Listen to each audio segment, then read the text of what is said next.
الحمد لله نحمده ونستعينه ونستغفره ونؤمن به ونتوكل عليه ونعوذ بالله من شرور أنفسنا ومن سيئات أعمالنا من يهده الله فلا مضل له ومن يضلل فلا هادي له ونشهد أن لا إله إلا الله وحده لا شريك له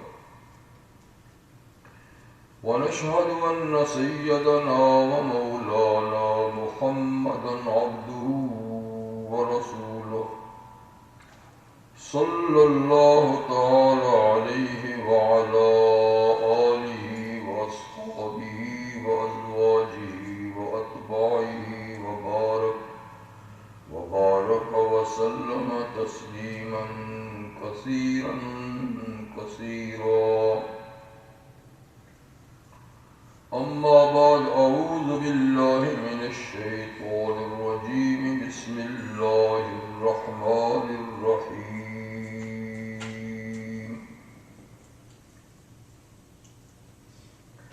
وأقيموا الصلاة وآتوا الزكاة واركعوا مع الراكعين.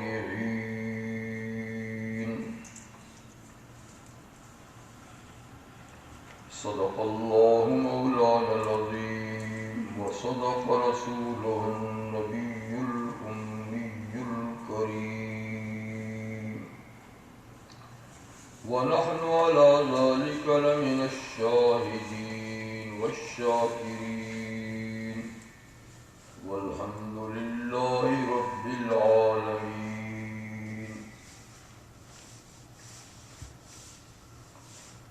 واجب الاحترام حضرات،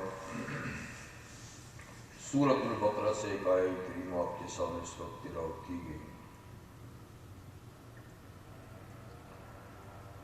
اللہ جل مجدہ ارشاد فرماتے ہیں اور نماز سیدھی کرو، نماز قائم کرو، یعنی نماز سیدھی کرو، ٹھیک طریقے سے ادا کرو، اور زکوٰۃ ادا کرو، اور رکوع کرنے والوں کے ساتھ رکوع کرو، یعنی نماز پڑھنے والوں کے ساتھ مل کر نماز پڑھو.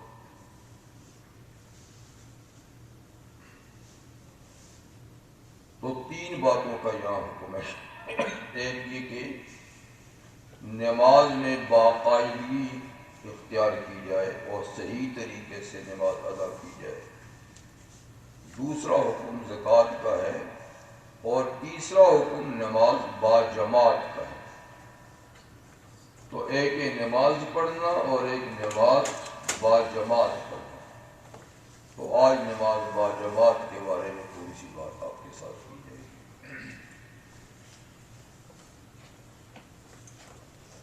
اس آیت کریمہ میں اللہ تعالیٰ فرماتے ہیں رکوع کرنے والوں کے ساتھ رکوع کرو. رکوع نماز کے فرائض میں سے ایک فرض کا نام ہے. پوری نماز کا نام تو رکوع نہیں ہے. یہ نہیں کہا کہ صلو مع المصلین، کہ نماز پڑھنے والوں کے ساتھ نماز پڑھو، بلکہ رکوع کرنے والوں کے ساتھ رکوع کرو.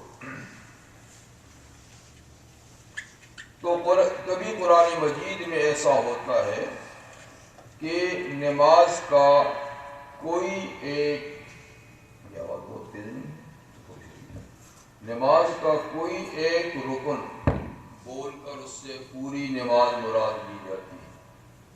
جیسے سجدہ بول کے پوری نماز مراد لی جائے، یا صرف قرآن مجید کے پڑھنے کو پوری نماز سے، جیسے سورہ اسرائیل بنی اسرائیل میں ہے کہ وقرآن الفجر، قرآن الفجر یعنی فجر میں قرآن پڑھو. تو اس میں مطلب کہ فجر کی نماز میں قرآن پڑھو. تو کبھی قرآن پڑھنے کو نماز کہا جاتا ہے، کبھی رکوع. تو یہاں رکوع بول کر پوری نماز مراد ہے، یہ نہیں کہ صرف رکوعی جماعت سے کرو. دوسری بات یہ کہ یہاں رکوع کو ہی کیوں ذکر کر دیا، سجدے کا ذکر نہیں کیا یا دوسرا؟ اصل میں یہ آیہ کریمہ یہودیوں کو بات سمجھانے کے لیے نازل ہوئی تھی۔ حکم تو اس کا عام ہے ہم سب کے لیے، لیکن نزول اس کا یہودیوں کو یہ بات سمجھانے کے لیے تھی، اور ان کو رکوع کرنے والوں کے ساتھ اس لیے کہا کہ یہودیوں کی نماز میں رکوع نہیں ہے، ان کی نماز میں رکوع نہیں ہے، اس لیے فرمایا کہ تم مسلمانوں کے ساتھ مسلمان بن کے نماز پڑھو جس نماز میں رکوع بھی ہے۔ تو اس لیے خاص طور پہ اس آیہ کریمہ میں رکوع کا ذکر کیا گیا۔ خیر مقصد اس کا کیا ہے کہ نماز باجماعت ادا کرو۔ تو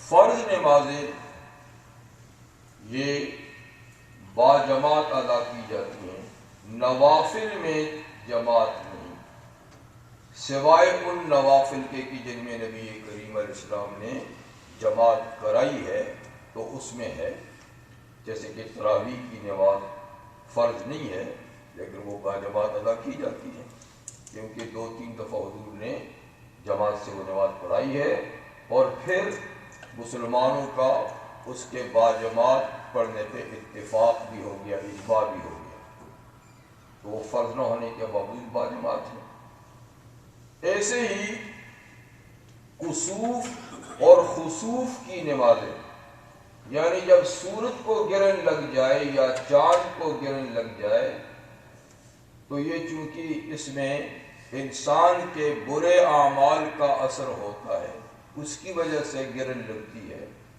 تو اس میں بھی نماز پڑھنے کا حکم ہے کہ نماز پڑھو، توبہ استغفار کرو، صدقہ دو، تاکہ یہ سورج اور چاند میں جو سیاہی آئی ہے یہ دور ہو جائے، کیونکہ اس کے اسباب کئی ہو سکتے ہیں لیکن ان میں ایک بڑا قوی سبب انسانوں کے گناہ ہے۔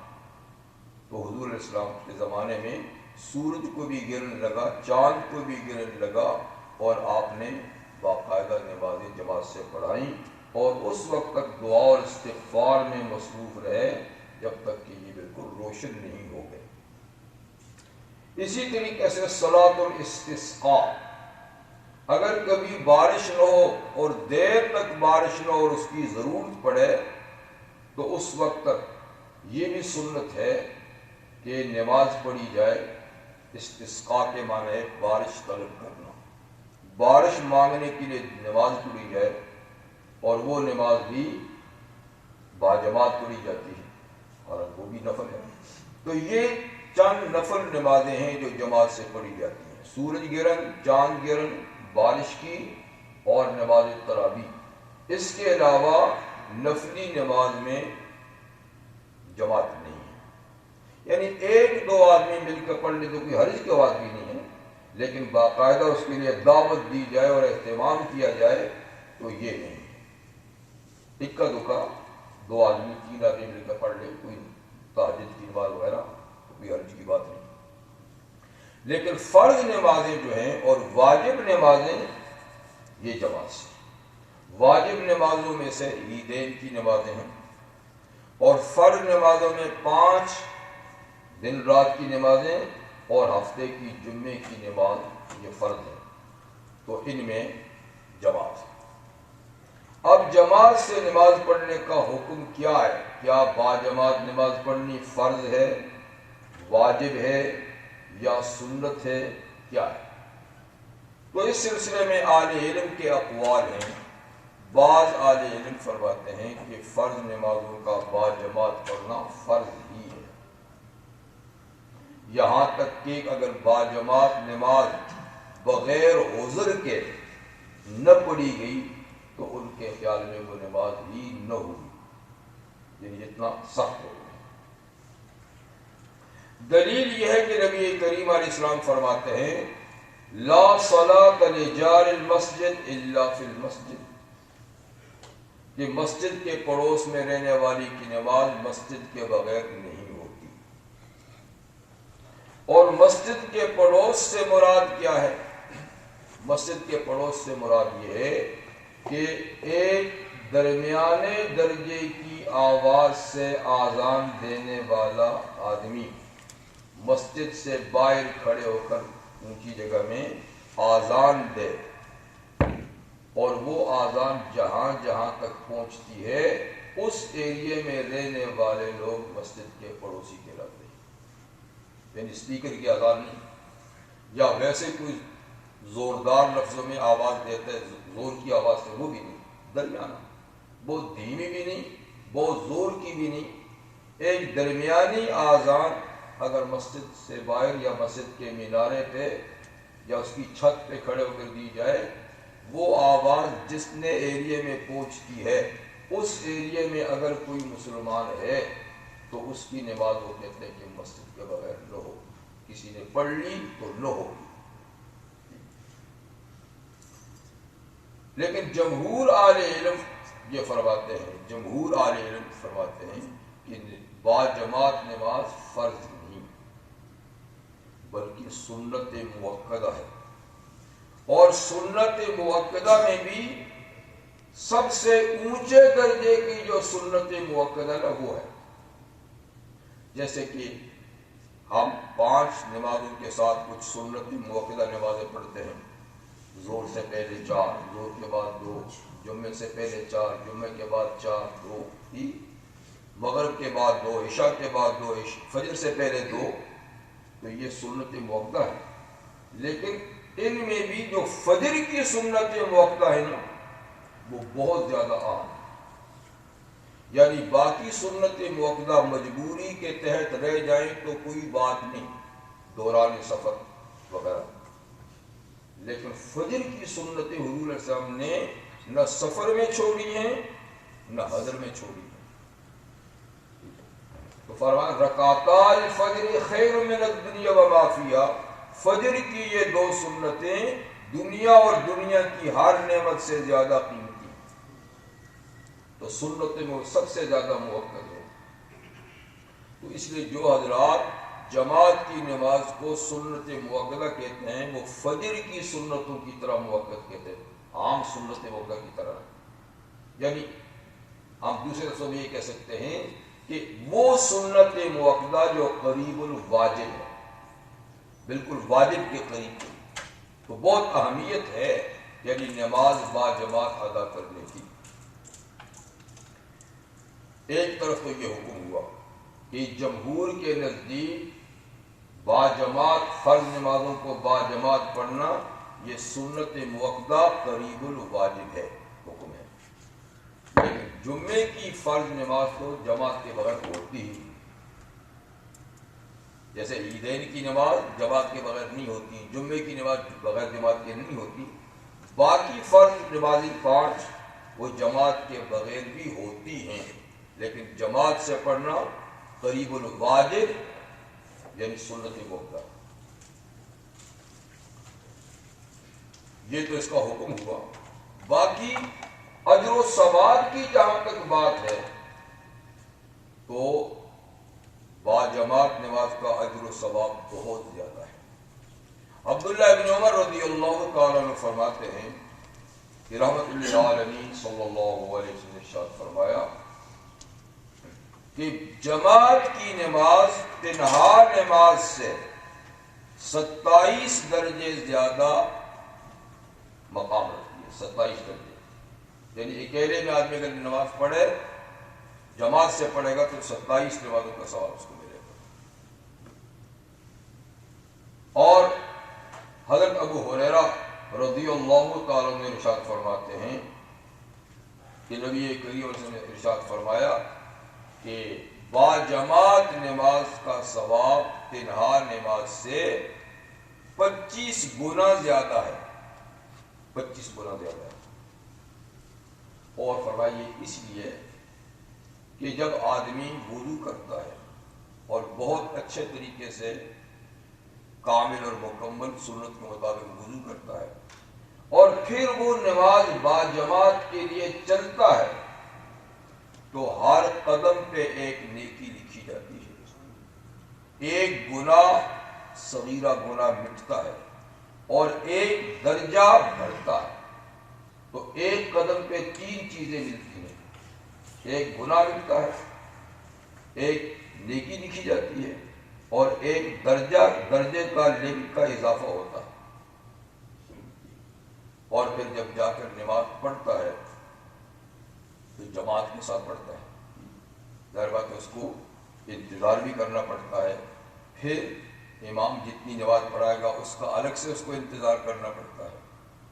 اور فرمایا کہ پھر نماز کے بعد اگر وہ اپنی جائے نماز پہ بیٹھا رہتا ہے تو جتنی دیر بھی بیٹھا ہوا ذکر و اذکار کرتا ہے تو فرشتے اس کے لیے دعائیں مغفرت کرتے رہتے ہیں، اللہم اغفرہ اللہم ارحمہ، جب تک کہ وہ باوضو بیٹھا رہتا ہے، اس کا وضو برقرار رہتا ہے۔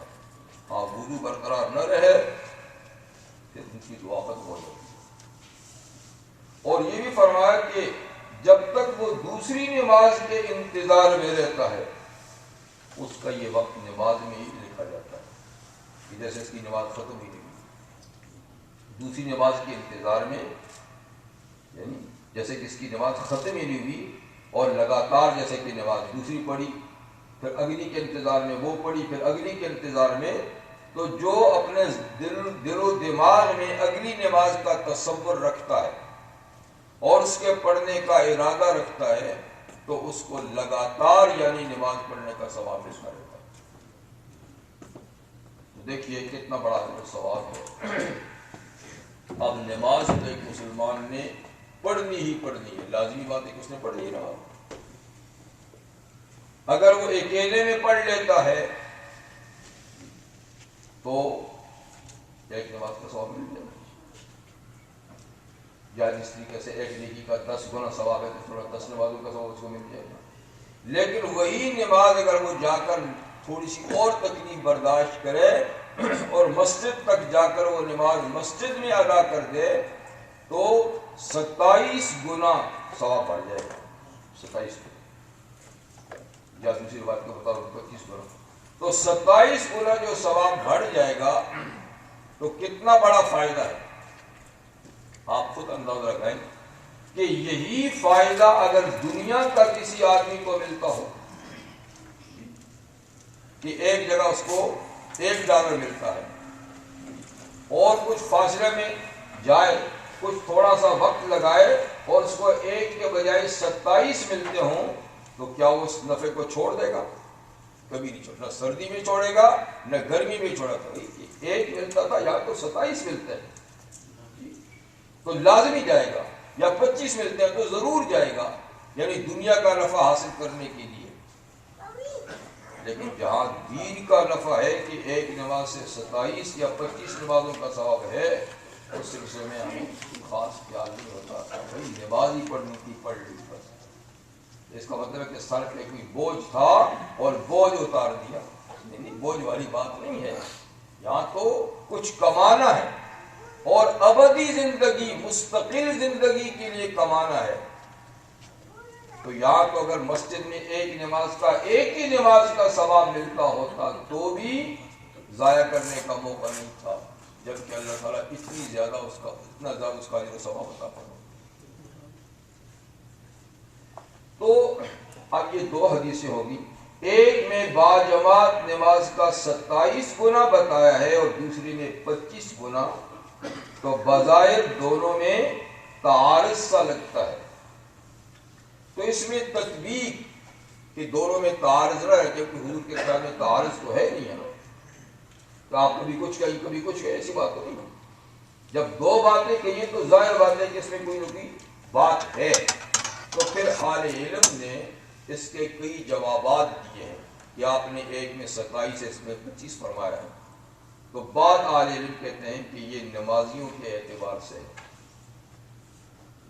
کہ بعض نمازی ایسے ہیں صاحب تقوی پرہیزگار، زیادہ نمازوں کا خیال رکھنے والے، کہ ان کو تو باجماعت نماز کا 27 ثواب ملتا ہے، اور بعض جو اس لیول کے نہیں ہیں ان کو بھی باجماعت نماز کا 25 گنا ملتا ہے۔ نمازیوں کے اعتبار سے ہوگا، بعض فرماتے کہ نمازوں کے لحاظ سے ہے، کہ زور سے جن میں قرات پڑھی جاتی ہے ان میں تو 27 گنا ملتا ہے، اور زور اثر کی نمازوں میں 25 گنا ملتا ہے۔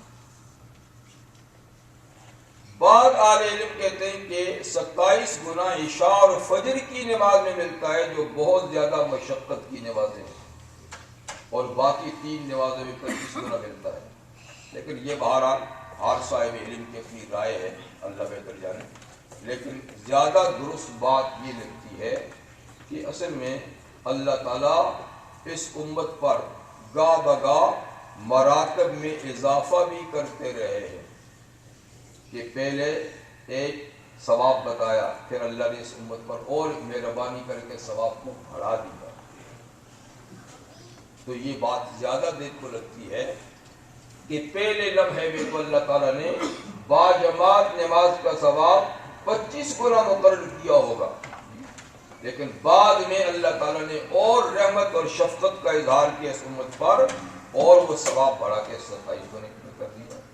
اس کی ایک دوسری مثال بھی ہے، وہ یہ کہ نبی کریم صلی اللہ علیہ وسلم نے ارشاد فرمایا کہ جس مسلمان کے جنازے پہ 100 آدمی نماز جنازہ پڑھے، استغفار کرے، اور وہ سب کے سب موحد اللہ کو ایک ماننے والے ہوں، کوئی شرک نہ کرنے والا ہو، تو اللہ اس کو بخش دیتے ہیں۔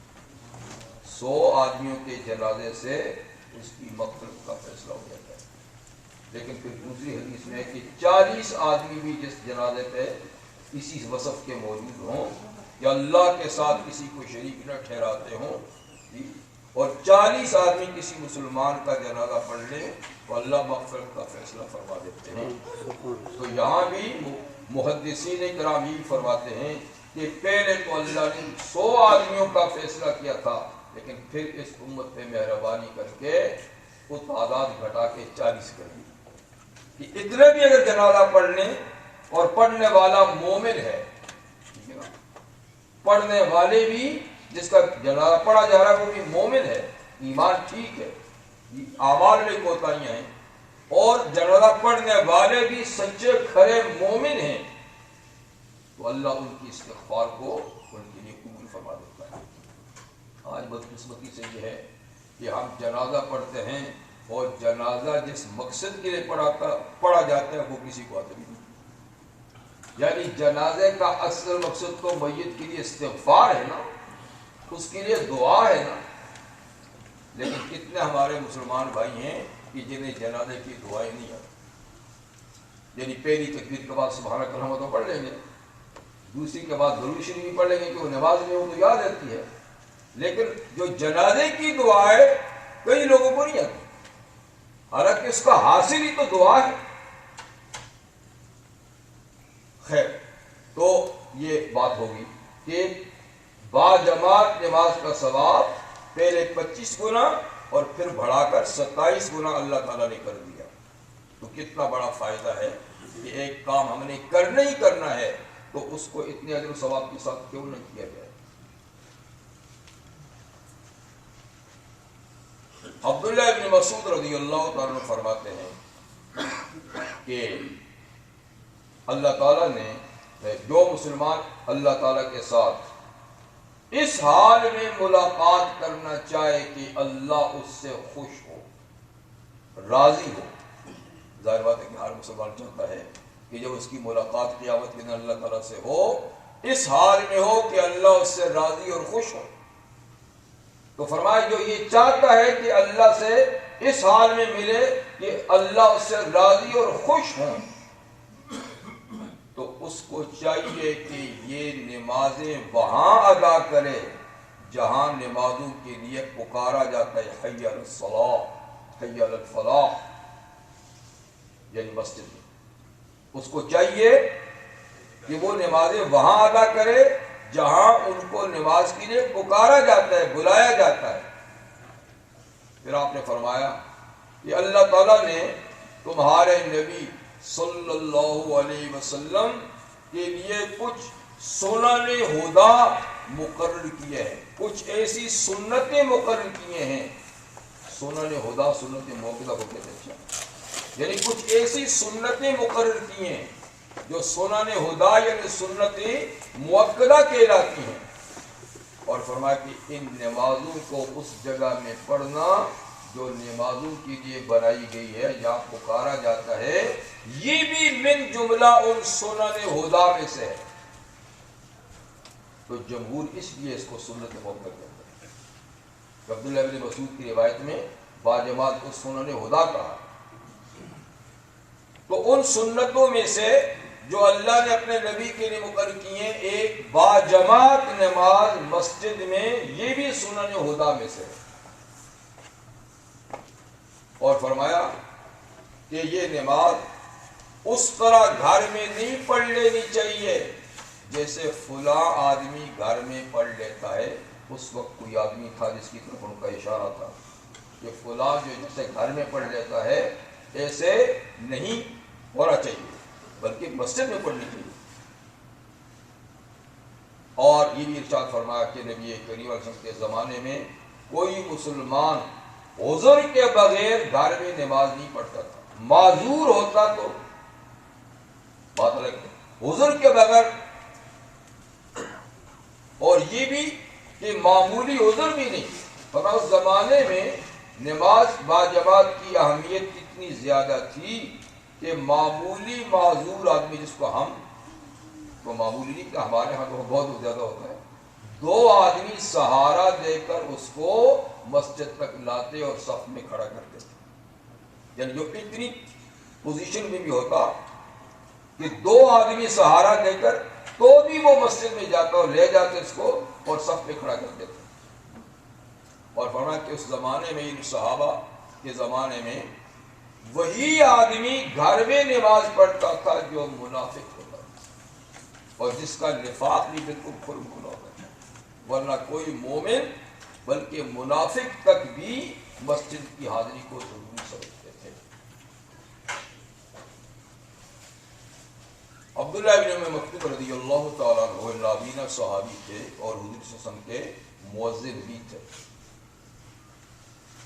نماز باجماعت کی تاکید جب ہوئی تو وہ حضور علیہ السلام کی خدمت میں عرض کی کہ آپ میری پوزیشن سے واقف ہیں کہ میں تو نابینا ہوں اور میرے پاس کوئی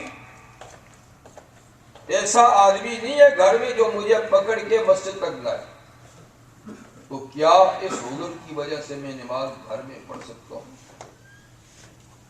آپ نے تو پہلے تو اجازت دے دی کہ اس عذر کی وجہ سے تم جب لانے والا بھی کوئی نہیں تو پڑھ لیا کرو۔ جب وہ یہ سن کے جانے لگے تو آپ نے فرمایا عبداللہ ادھر آؤ، تم آذان کی آواز سنتے ہو؟ آذان کی آواز تو آتی ہے، میں تو قریب ہوں۔ کہا پھر تمہیں آنا ہی پڑے گا، نابینا ہو تو بھی پھر آنا ہی پڑے گا، ٹھیک ہے کہ وہی نا، لا صلاۃ لجار المسجد الا فی المسجد، مسجد کے پڑوس میں رہنے والے کی نماز مسجد کے بغیر نہیں ہوتی، تمہیں آنا پڑے گا۔ تو عبداللہ ابن مکتوم فرماتے ہیں کہ پھر میں نے ایک رسی باندھ لی تھی مسجد سے گھر تک، اب آدمی تو کوئی لانے والا، تو اس رسی کا سہارا لے کر پھر میں مسجد تک آیا کرتا تھا۔ تو یہ تھی اہمیت، یہ تھی ضرورت نماز باجماعت کی۔ اور فوائد کے لحاظ سے آپ دیکھیے تو نماز باجماعت کتنی مفید تر اور کتنے اس کے اندر ایک نہیں کتنی فوائد ہیں، کیونکہ ہر محلے میں کم سے کم ایک مسجد ہوتی، اس زمانے میں بھی ہوتی تھی، اب بھی ہمارے ملکوں میں آپ کو پتہ ہے محلوں میں مساجد ہوتی ہیں۔ تو جب محلے کے لوگ 5 وقت مسجد میں حاضری دیں گے تو سب ایک دوسرے کے حالات سے باخبر ہوں گے، ایک دوسرے کے حالات سے باخبر ہوں گے اور ضرورت کے وقت ایک دوسرے کی ضرورت پوری کر سکیں گے۔ اور باجماعت نماز میں تواضع بھی زیادہ ہوتی ہے، اس لیے کہ اس میں ہر قسم کے آدمی ہر صف میں کھڑے ہوتے ہیں، تو غرور اور تکبر کسی کے اندر نہیں رہتا کہ میرے ساتھ یہ کون سا کھڑا ہے، میرے ساتھ یہ کون سا کھڑا ہے، جی ایک ہی صف میں کھڑے ہو گئے محمود و ایاز، نہ کوئی بنتا رہا نہ کوئی بنتا رہا۔ نماز باجماعت ایک ایسی اجتماعی چیز ہے کہ اس میں چھوٹا بڑا منصب کے لحاظ سے ہو، مرتبے کے لحاظ سے ہو، عمر کے لحاظ سے ہو، یہ سب برابر ہو جاتے ہیں۔ تو یہ اتفاق اور اتحاد پیدا کرنے کا ایک عظیم ذریعہ ہے، ایک دوسرے کے حالات سے باخبر رہنے کا ایک بہت بڑا ذریعہ ہے۔ اور اصل بات تو یہ ہے کہ نماز با جماعت کی ادا کرنے سے ہم جیسے کمزور لوگوں کی نمازیں بھی بعض طاقتور نمازوں کے سہارے سے طاقت حاصل کریں گی۔ کیونکہ جب نماز با جماعت کی جائے گی تو اس میں کتنے اچھے اللہ کے نیک سارے بندے بھی تو ہوں گے با جماعت میں، اور ہم جیسے بھی۔ تو اس کی مثال یوں ہے کہ جیسے کہ اس حال میں ایک چراغ آپ جلا لیں تو اس کی بھی تو روشنی تو ہوگی، دو جلا لیں تو زیادہ ہو جائے گی، تین جلا لیں گے تو اور زیادہ ہو جائے گی، اور جتنے چراغ زیادہ جلیں گے اتنی روشنی بڑھتی رہے گی۔ تو با جماعت نماز میں بھی ایسا ہے کہ نماز کے چراغ جتنے زیادہ روشن ہوں گے اتنی ہی روشنی بڑھے گی، اتنی ہی استفادہ ایک دوسرے سے ہوگا۔ تو شیخ سعدی فرماتے ہیں شونیدم کے در روز امید بھی بدانا ببخشت کری، بدانا ببخشت، بدانا بنیکا ببخشت کری۔ میں نے سنا ہے کہ امید اور ڈر کے دن یعنی قیامت کے دن جس میں اللہ سے امید بھی وابستہ ہوں گی لیکن خوف بھی ہوگا، کیا بنتا ہے؟ تو میں امید رکھتا ہوں کہ خوف اور امید کے قیامت کے دن اللہ بہت سے گناہگاروں کو نیکوں کی توفیق بخش دے، ایسا بھی ہو جائے گا۔ تو یہاں بھی یہ کہ بہت سے با جماعت نماز میں نیکوں کی توفیق، ان کی نمازوں کی توفیق ہم جیسی کمزور نمازیں بھی پاس ہو جائیں گی۔ تو یہ بھی بڑا فائدہ ہے نماز با جماعت کا، اور بہت سارے فوائد ہیں۔ تو کوشش کرنی چاہیے کہ نماز با جماعت ادا کی جائے، اور جماعت کے بغیر نماز پڑھنا بلا عذر یہ سخت ترین نحوست کی بات ہے، سخت ترین ناراضگی کی بات ہے، اور اس پہ اللہ اور اللہ کے رسول کتنے شدید ناراض ہوتے ہیں۔ حضور علیہ السلام نے اپنی کتنی شدت سے ناراضگی کا اظہار کیا ہے۔ ابو ہریرہ رضی اللہ عنہ کی اس روایت سے آپ اندازہ لگائیں کہ حضور علیہ السلام نے فرمایا میرا دل چاہتا ہے، یہ کس کا دل چاہتا ہے؟ جو رحمت للعالمین، جنہیں اپنے ساری کائنات کے لیے مہربان بنا کر بھیجا ہے، رؤوف الرحیم، جو بڑے شفیق بڑے مہربان ہیں۔ اللہ کے بعد اگر کوئی مہربان ہے تو وہ کون ہے؟ رحمت اللہ، ایسے مہربان جو ہمارے پاؤں میں کانٹا چڑھ جائے تو تڑپ جائے، وہ مہربان۔ وہ فرماتے ہیں میرا دل چاہتا ہے کہ میں کچھ نوجوانوں کو کہوں کہ وہ لکڑیاں جمع کریں، جب وہ لکڑیاں جمع کر لیں تو میں ایک آدمی کو کہوں کہ وہ نماز کے لیے آذان کہے، جب وہ آذان کہے تو میں ایک آدمی کو امام بناؤں اور باقی اس کے پیچھے مقتدی بنے، نماز شروع کرے، اور میں خود ان گھروں میں جاؤں جن میں لوگ آذان سن کے مسجد کو نہیں آتے، وہیں پڑھ لیتے ہیں، اور ان لکڑیوں سے یعنی اس آدمی کو گھر سمیت جلا ڈالیں۔ یہ ہے حضور کا اظہار ناراضگی، یہ سخت ترین سزا ہے۔ لیکن میں ایسا کیوں نہیں کرتا؟ کرنے کو دل کرتا ہے، اس لیے نہیں کرتا کہ گھر میں وہ لوگ بھی تو ہے نا جن پہ نماز با جماعت فرض نہیں، جیسے عورتیں ہیں، بچے ہیں، جانور ہوں گے، تو اس لیے یہ کارروائی نہیں کرتا۔ ورنہ تنہا وہ شخص ہو جو آذان سن کے مسجد میں نہیں آتا، اس کو تو میں جلا ڈالنا چاہتا ہوں۔ تو اتنی شدید ناراضگی کا اظہار حضور صاحب اس شخص کے بارے میں فرماتے ہیں جو بلا عذر جماعت سے نماز نہیں پڑھتا، ایسے شخص تو معلوم کہ یہ سخت ترین برا کا کام، فرض تو اتر جائے گا لیکن سخت ترین حضور کی ناراضگی کی وجہ ہے۔ ابو درداء رضی اللہ عنہ ارشاد فرماتے ہیں کہ آقا صلی اللہ علیہ وسلم نے ارشاد فرمایا کسی بستی میں یا کسی جنگل میں جب 2-3 مسلمان ہوں اور وہ باجماعت نماز ادا نہ کریں تو شیطان ان پہ تسلط جما لیتا ہے، شیطان ان پہ غلبہ حاصل کر لیتا ہے، وہ شیطان کی چنگل میں، اس کے جال میں پھنس جاتے ہیں۔ مطلب کہ وہ نماز پڑھتے ہیں لیکن اپنی اپنی پڑھتے ہیں، وہ 2-3 آدمی بھی مل کے جماعت سے نماز نہیں پڑھتے تو آسانی سے شیطان ان کو پھانس سکتا ہے۔ پھر حضور نے مثال دی کہ دیکھو ریوڑ سے الگ بکری کو آسانی سے بھیڑیا شکار کر لیتا ہے، جو ریوڑ میں ہو تو اس پہ حملہ کرنے میں سوچتا ہے، لیکن جو الگ ہو جائے ریوڑ سے تو آسانی سے۔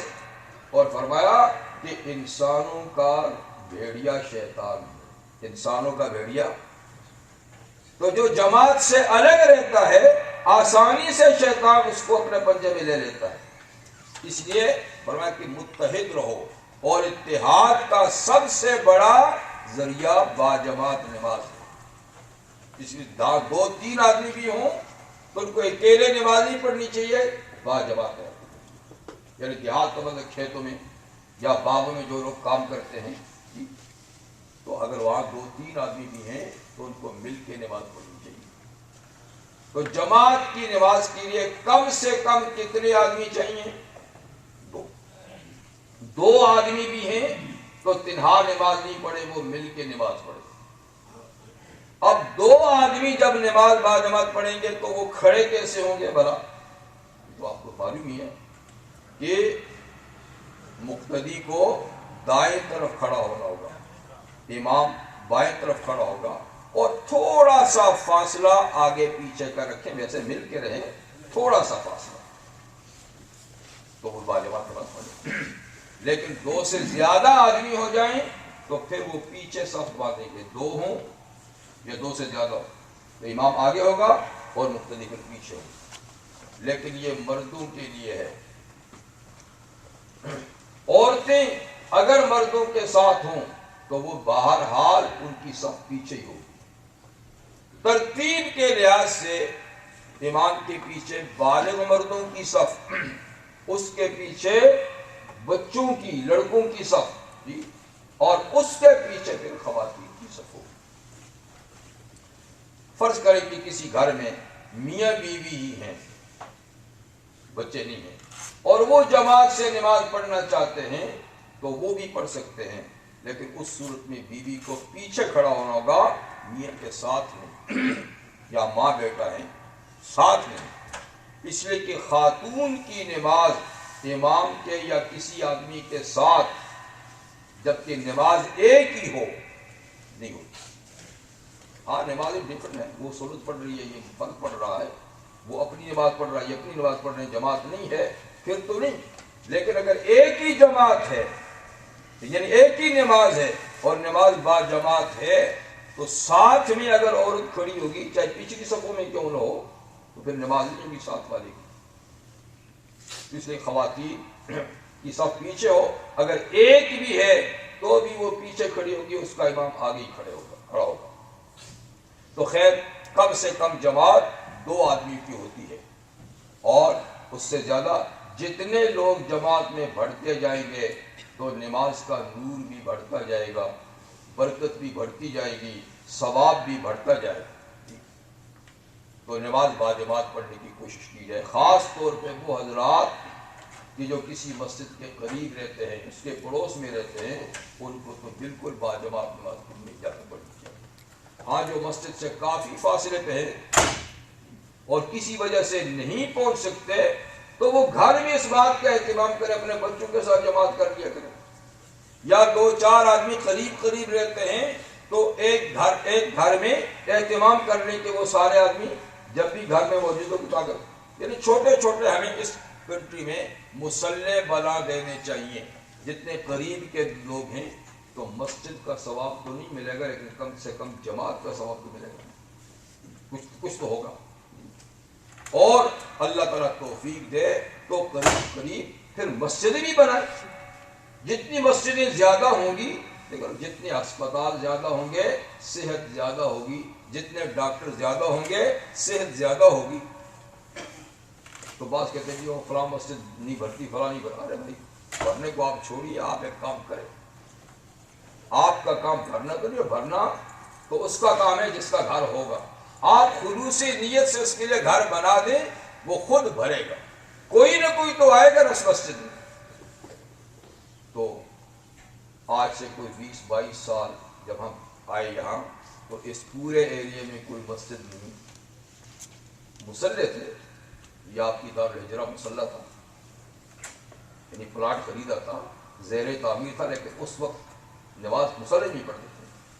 یہ آپ کی دارالہجرہ مصلہ تھا یہاں پر. اور آدم سینٹر کہاں تھا؟ کوئی اس پورے ایریے میں کوئی مسجد نہیں تھی. آج الحمدللہ کتنی مسجدیں ہیں، اور انشاءاللہ اتنے برس اور گزریں گے، ہم سلامت رہے، آپ سلامت رہے تو اتنی مسجدیں اور بھی بڑھ جائیں گی. تو بہرحال جذبہ رکھنا چاہیے کہ ہم اللہ کا گھر تعمیر کریں گے. آباد کرنا تو خود اللہ کا کام ہے، نمازی کو خود بھیج دیں گے. تو زیادہ سے زیادہ لوگ جب نمازی مسجد میں آئیں گے تو ان کو مسجد کا ثواب بھی ملے گا، جماعت کا ثواب بھی ملے گا. تو اس طریقے سے بنانے والوں کا ایک صدقہ جاریہ ہو جائے گا.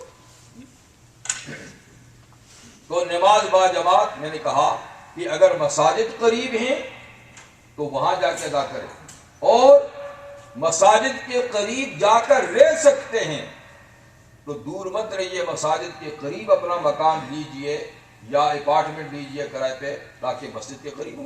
یہ سب سے اچھی بات ہو جائے گی. لیکن جہاں ایسا ممکن نہیں تو وہاں بھی نماز با جماعت پڑھنے کا اہتمام کیجیے. جہاں بھی چھوٹا سا مصلح بن سکتا ہے گھر میں مصلح بنائیے، اس میں جماعت سے پڑھیں تاکہ اس کا اجر و ثواب تو کم سے کم آپ کو ملتا ہے. جب بات ہم نماز با جماعت کی کرتے ہیں تو اب اس میں دو چیزیں ہوتی ہیں. با جماعت نماز میں ایک ہوتا ہے امام اور باقی ہوتے ہیں مقتدی. تو اب تھوڑا سا مسئلے کے لحاظ سے امام اور مقتدی کا مسئلہ آپ کو بتا دیں. رحمت للعالمین صلی اللہ علیہ وسلم نے ارشاد فرمایا ان نوجوانوں کو جو دین سیکھنے کے لیے تشریف لائے تھے اور کوئی 15-20 دن حضور علیہ السلام کے پاس ٹھہرے، جب ان کو آپ نے بھیجا تو آپ نے فرمایا کہ اب تم جاؤ اور جیسے میں نماز پڑھتا رہا ہوں میرے ساتھ تم پڑھتے رہو، اس طریقے سے نماز پڑھنا.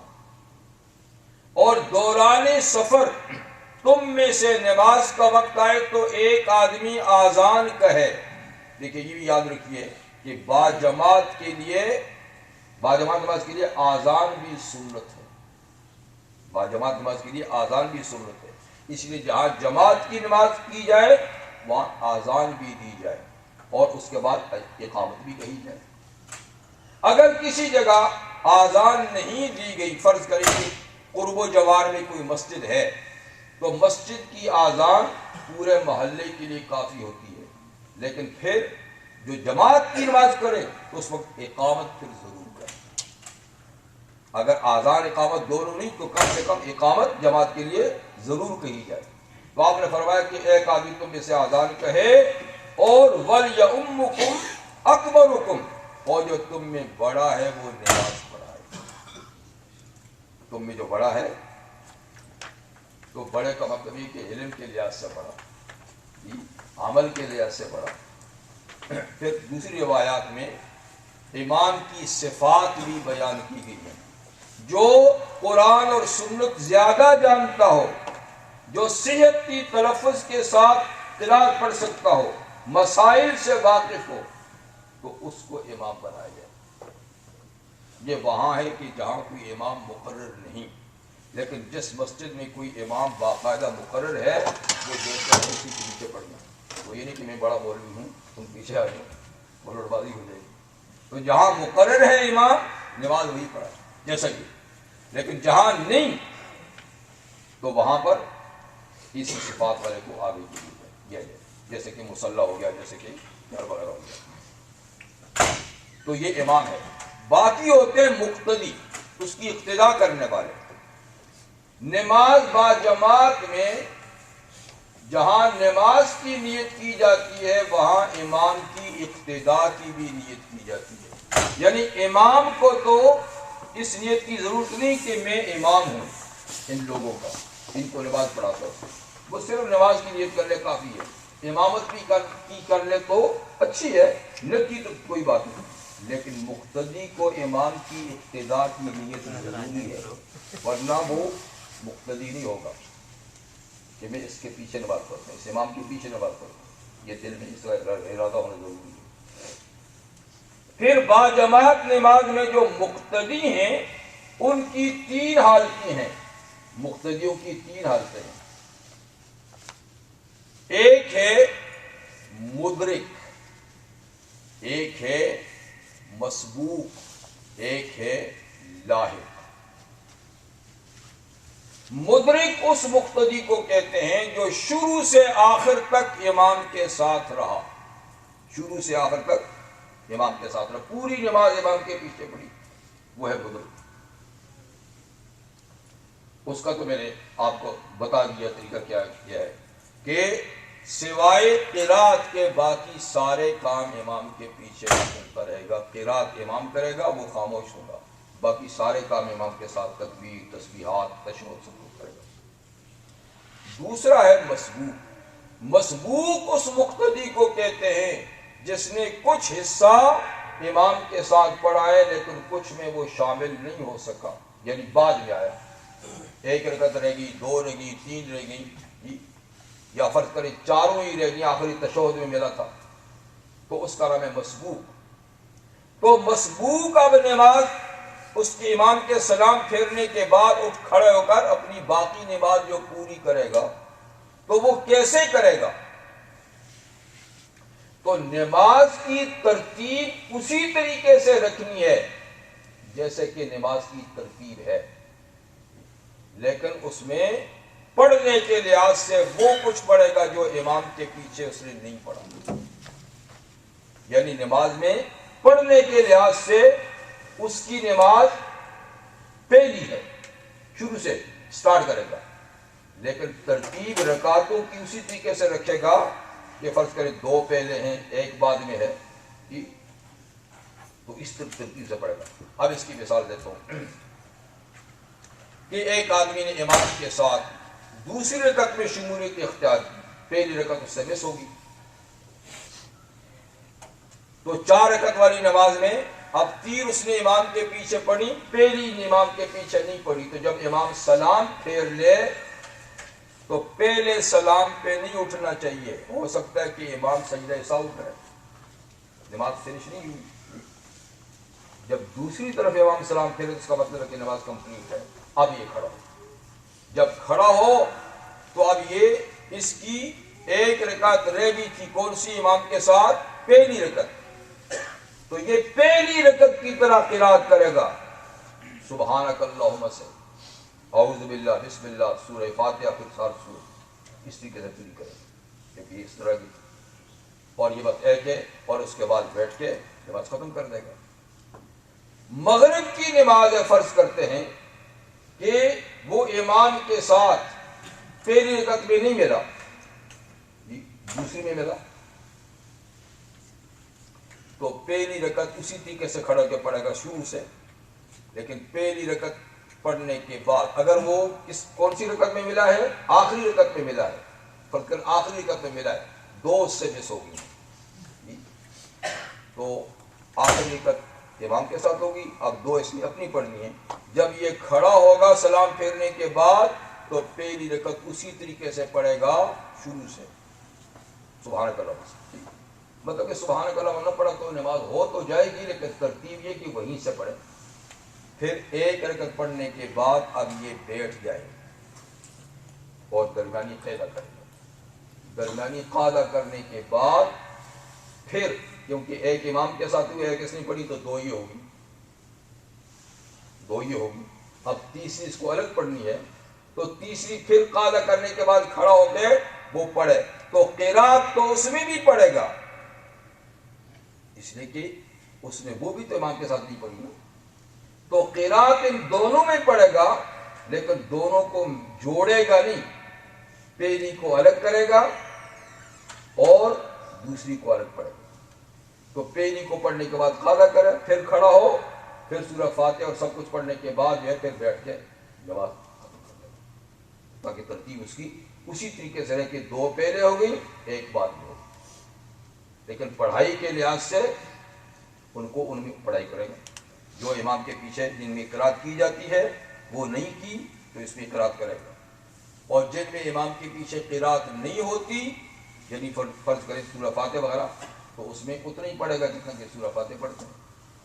تو جتنی رکعتیں امام سے رہ گئی ہیں وہ اسی طریقے سے پڑھے جیسے ترتیب سے ہوا کرتی تھی, اور بعد میں آخر میں اس کا یعنی سلام پھیرے. امام کے پیچھے اگر مقتدی کوئی چیز بھول جائے اس کے بھولنے کا کوئی اعتبار نہیں ہوتا, اس لیے کہ اس کی نماز کا امام ضامن ہے. امام بھول جائے تو مقتدیوں کو بھی سجدہ سہو کرنا پڑے گا. وہ یہ نہیں کھڑے رہے کہ ہم تو نہیں بھولے, یہ خود کریں نہیں. اب یہ نماز ایک ہوگی ہے, امام ضامن ہے. حضور نے فرمایا الامام ضامن, امام پوری قوم کی نماز کا ضامن ہے. وہ بھول گیا جیسے ساری قوم بھول گئی, اس کی نماز نہ ہوئی جیسے کہ سب کی نہ ہوئی. لیکن پیچھے والے اگر بھول گئے تو ان کے بھولنے کا اعتبار نہیں ہے. وہ یہ نہیں کہ امام سلام پھیرا ہو گیا ہم سجدہ سہو کر دیں ہم سے فلاں بھول ہوگی, نہیں, ان کے بھولنے کا اعتبار نہیں. لیکن جو مسبوق ہے وہ اپنی رہی ہوئی نماز میں اگر بھول گیا تو اس کو آخر میں سجدہ سہو کرنا پڑے گا, کیونکہ وہ اپنی رہی ہوئی نماز میں مستقل ہے, وہ کسی کا یعنی کسی کی ضمانت میں نہیں ہے. تو یہ ہو گئے مدرک جو شروع سے آخر تک امام کے ساتھ رہا, مسبوق جس سے کچھ رکعتیں امام کے ساتھ نہیں رہی. تو جو نہیں رہیں اسی ترتیب سے ان کو پڑھے گا جو نہیں, لیکن نماز کی شکل اس طریقے سے بنائے گا کہ دو پہلے تو دو پہلے, ایک بعد میں ایک کو بعد میں کرے گا. تیسرا ہے لاحق.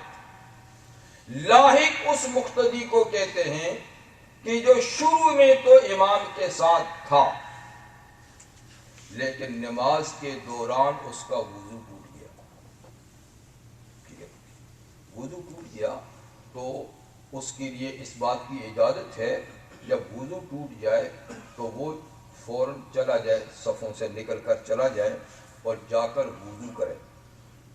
اس دوران نہ تو ٹھہرے نہ کسی سے کوئی بات کرے, بس صرف جا کر وضو کرے اور فوراً آ کر پھر جماعت میں شریک ہو جائے.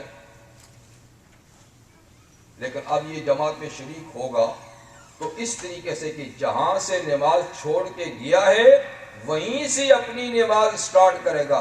کھڑا تو جماعت میں ہوگا لیکن پڑھے گا ان کے ساتھ نہیں, اس لیے کہ اتنی دیر میں امام تو نکل گیا ہوگا, اس نے ایک دو رکعتیں پڑھ لی ہوں گی. تو یہ آ کر اکیلے میں ان ایک یا دو جتنی رکعتیں امام کے پیچھے نہیں پڑھ سکا ان کو اپنے طور پہ اس طریقے سے پڑھے جیسے کہ وہ امام کے پیچھے ہی ہے. صرف کھڑا ہوگا, ٹھیک ہے, پھر رکوع سجدہ وغیرہ کرے گا, کچھ اس کو سورہ فاتحہ وغیرہ پڑھنے کی ضرورت نہیں ہے کیونکہ وہ امام کے پیچھے ہی ہے. اس کو صرف اتنا جانے اور آنے کی اجازت تھی, وضو کرنے کی اجازت تھی, اس کی نماز ٹوٹی نہیں. اور وہیں سے سٹارٹ کر لے کہ جہاں سے وہ چھوڑ کر گیا تھا. امام آگے نکل گیا تو بے شک نکل جائے, یہ اپنی طریقے سے. اور فرض کریں کہ وہ آیا تو امام نے سلام بھی پھیر دیا تھا, تب بھی وہ امام کے پیچھے ہی ہے. اب وہ بقایا نماز وہیں سے شروع کر لے جہاں سے چھوڑ کے گیا تھا اور وہ اپنی نماز کو پوری کرے تو یہ باجماعت نمازی اس کی شمار ہوگی. لیکن اس میں اس کی بھی اجازت ہے کہ وہ نماز توڑ ہی دے اور نئے سرے سے پڑھے, اس کی بھی اجازت ہے. لیکن جب توڑ دے گا تو جماعت کے ثواب سے محروم ہو جائے گا. لیکن اس کو نہیں توڑنی چاہیے نماز تاکہ جماعت کے ثواب اس کو ملے. یہی حکم امام کا بھی ہے کہ فرض کرو امام کا وضو جاتا رہا نماز میں کسی وجہ سے, تو اس کو نہیں چاہیے کہ وہ نماز کو توڑ دے بلکہ اپنے پیچھے کسی مقتدی کو اپنا قائم مقام بنا لے اور خود وضو کے لیے چلا جائے. ٹھیک ہے, اور وہ مقتدی وہیں سے نماز شروع کر دے جہاں سے امام چھوڑ کر گیا تھا. اب یہ امام ہے، اب یہ امام ہے قوم کا، یہ پوری کر دے، اور وہ جب آئے تو اپنی نماز الگ سے پڑھ لے اسی طریقے سے. جیسے یا اس کے پیچھے پہنچ گیا تو ٹھیک، نہیں پیچھے پہنچ گیا فنش ہو گئی ہے تو اپنی نماز ایسے ہی پڑھ لے جیسے باجماعت. اس کا نام اقتدا ہے. یعنی جو شروع میں امام کے ساتھ تھا، بیچ میں امام کے ساتھ نہیں رہا، وضو کے لیے گیا، تو واپس آ کر اس کو وہیں سے نماز سٹارٹ کر لینی چاہیے اسی طریقے سے جیسے امام کے پیچھے ہوتا ہے. اس کو سوال جواب کر دیتا. تو یہ تین کون ہیں؟ مقتدی کی حالت میں، مدرک، مسبوق اور لاحق. تو یہ مسائل معلوم ہونے چاہیے. کبھی اس قسم کے حالات پیش ہو جائیں تو آدمی کو اپنی نماز اس طریقے سے ہی پوری کر لینی چاہیے. تمہارا نماز با جماعت بہت اہم ترین سنت ہے، سنت موقعہ میں سے ہے. کوشش کی جائے کہ مساجد میں جا کے پڑھے جتنی بھی ممکن ہو سکیں. اور فرض کرے کہ کوئی کسی وجہ سے مساجد تک نہیں رسائی حاصل کر سکتا تو بھی اس کو بجائے تنہا نماز پڑھنے کے ایک دو آدمی ملا کر باجماعت اپنے آفس میں، اپنے کام کی جگہ میں یہ جماعت سے نماز پڑھنی چاہیے تاکہ جماعت کی نماز کے ثواب کا حصول کرے. تو اللہ تعالیٰ ہمیں توفیق عطا فرمائے کہ ہم اللہ تعالیٰ کا جی مسافر کے بارے میں، اگر ایک مسافر بھی شامل ہو جماعت میں، مسافر اگر مقیم امام کے پیچھے نماز پڑھے گا تو اس کو پوری نماز پڑھنی ہوگی، کیونکہ وہ امام کے پیچھے ہے، امام سے مخالفت نہیں کر سکتا. اگر جس کی نمازیں 2 رکعتیں ہیں، اگر ظہر عصر عشاء میں امام کے پیچھے تو 4 ہی پڑھے گا. ٹھیک ہے. اور اگر امام مسافر ہے، آدمی دوسرا پیچھے پڑھنے والا مقیم ہے، تو مسافر امام کے پیچھے وہ اپنی پوری نماز کی نیت کرے گا. مسافر امام اپنی 2 رکعتیں پڑھ کے سلام پھیر دے تو وہ اپنی 2 رکعتیں کھڑے ہو کے اس کو پوری کرے گا. اور کوئی مسئلہ کسی کے ذہن میں ہو تو؟ مسافر اگر امام کے پیچھے تیسری رکعت پر پہنچا ہے تو باقی دو رکعتوں کیسے کرے؟ جو کچھ پڑھے گا یا ایسے ہی؟ وہ امام کے پیچھے، امام کے پیچھے تو نہیں پڑھ جاتا. اس کو رکعتیں تو اپنی پوری کرنی ہے، رکعتیں اپنی پوری کرنی ہے، لیکن وہ اس کو باقاعدہ یعنی باجماعت نماز کے ساتھ کرنی ہمارے یہاں مساجد میں دوسری جماعت کی اجازت بھی نہیں دیتے بعض جگہ. جی بعض مساجد میں دوسری جماعت کی اجازت بھی نہیں ہوتی. کس طریقے سے مساجد میں نہ مساجد دوسری نماز کی اجازت نہ ہونے کا مسئلہ یہ ہے کہ وہ صرف کراہت کی بات ہے، مسافروں کے لیے وہ نہیں ہے، وہ آقا محلے کے لوگوں کے لیے کراہت. اور وہ اس لیے ہے کہ اگر 2 3 جماعتیں مسجد میں ہونے لگیں گی تو لوگ پھر جماعت کی نماز میں آئیں گے. چلو بھائی ہم اپنی جماعت کر لیں گے، ہم اپنی جماعت کر لیں گے. تو اس سے کراہت ہے. اگر پڑھ لی تو نماز ہوتی ہے، اور مسافر تو مجبور ہے اس میں، تو اس کے لیے کراہت بھی نہیں. اور یہ بھی باقاعدہ محلے کی مسجد کا حکم ہے. جو عام بزرگاہ کی مسجدیں ہیں جہاں لوگ کاروبار میں آتے جاتے ہیں تو وہاں دوسری جماعت کراہت بھی نہیں ہے، اس لیے کہ وہاں تو لوگ آتے جاتے ہیں، کوئی مستقل آدمی ہے ہی نہیں. جیسے ایئرپورٹ پہ ہو گیا، ریلوے اسٹیشن پہ ہو گئی، اس کی مسئلہ نہیں.